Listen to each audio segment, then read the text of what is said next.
விஜய் அவர்களை விமர்சிச்சா, விஜய் அவர்கள் மீது அவதூறு பரப்புனா உடனே ஆக்ஷன் எடுக்கிற அந்த காவல்துறை தமிழ்நாட்டில் தவிர்க்க முடியாத தலைவராக இருக்கக்கூடிய சீமான் அவர்கள் மீது அவதூறு பரப்புனாலோ இல்ல அவரை பத்தி தப்பா விமர்சிச்சாலும் ஏன் ஆக்ஷன் எடுக்கல அப்படின்னு சொல்லிட்டு நீதிமன்றம் கேட்டிருக்கு சார்.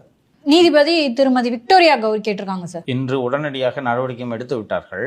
நீதிபதி நன்றாக உணர்ந்துதான் இந்த கருத்தை பதிவு செய்திருக்கிறார் என்று நான் புரிந்து கொள்கிறேன். ஏனென்றால் அதிபர் திரு சீமான் அவர்கள் தமிழகத்தின் தவிர்க்க முடியாத ஒரு சக்தி தான். பவா செல்லத்துறைன்னு ஒருத்தர் பேர் கேள்விப்பட்டிருக்கியா பண்ணி? எழுத்தாளர். அவரோட புகழுக்கு முக்கிய காரணம் அவர் ஒரு கதை சொல்லி ஒவ்வொரு மேடைகளிலும் கலை இலக்கிய விழாக்களிலும் தமிழ் இலக்கியத்தின் பிரபலமான நூல்களை உலக இலக்கியங்களை எடுத்து அதை கதை போல சொல்லுவார்.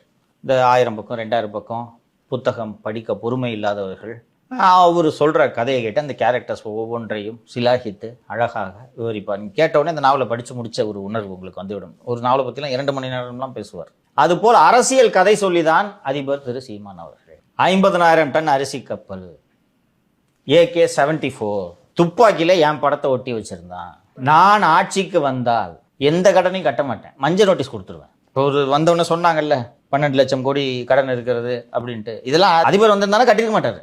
தேவையில்லாம இவங்க இன்ட்ரெஸ்ட் வேற கட்டிட்டு இருக்காங்க சார். ஆமா, விஜய் அவர்களுக்கு நல்ல யோசனை. இவரு சீமான் அவர்கள் சொல்லுமே மஞ்சள் நோட்டீஸ் கட்டிட்டு அவங்க என்ன இது போன்ற கதைகளை சொல்லும் தலைவர் யாராவது இருக்கிறார்களா?